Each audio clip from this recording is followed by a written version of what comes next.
حضرت عبیدہ ملیکی رضی اللہ تعالیٰ عنہ فرماتے ہیں، اور یہ بیہقی کی روایت ہے، حضور نے ارشاد فرمایا یا اہل القرآن، حضور نے ہمیں مخاطب کیا ہے، یا اہل القرآن لا تتوسد القرآن، قرآن کو تکیہ نہ بنا لینا۔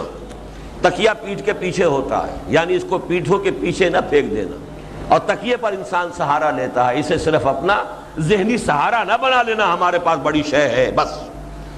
اس کا حق ادا کرو۔ اس کا حق کیا ہے؟ وَاتْلُوهُ حَقَّ تِلَاوَتِهِ فِي آنَاءِ اللَّيْلِ وَالنَّهَارِ، اسے پڑھا کرو جیسے کہ اس کے پڑھنے کا حق ہے، رات کی گھڑیوں میں بھی اور دن کی گھڑیوں میں بھی، رات کے اوقات میں بھی دن کے اوقات میں بھی۔ وَافْشُوهُ، اسے عام کرو، پھیلاؤ، داعی بنو، من دعا الیہ ہدی الی صراط مستقیم، اس کے پرچارک بنو، اس کے مبلغ بنو۔ خیرکم من تعلم القرآن وعلمہ وافشوہ وتغنوہ۔ غنا موسیقی کو بھی کہتے ہیں۔ اللہ تعالیٰ نے حسن سماعت کی حس بھی انسان میں رکھی ہے، کسی میں زیادہ، کسی میں کم، کسی میں ذوق زیادہ ہے، کسی میں کم ہے۔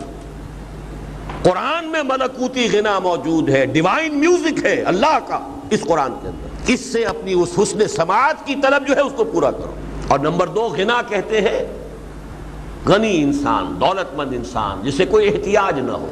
جب سب سے بڑی دولت یہ ہے ہوا خیر مما یجمعون، تغنا ہو، اس کے بل پر اپنے آپ کو غنی محسوس کرو۔ قرآن جیسی دولت تمہیں دے رکھی ہو، پھر یہ سمجھو کہ کسی اور پر اللہ کا بڑا فضل ہوا ہے، تم نے قرآن کی عظمت کو نہیں پہچانا۔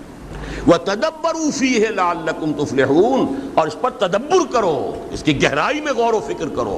قرآن میں ہو غوطہ ہے مرد مسلمان، تاکہ تم فلاح پاؤ۔ یہ 4 شرطیں پوری کرو گے تو فلاح ہوگی۔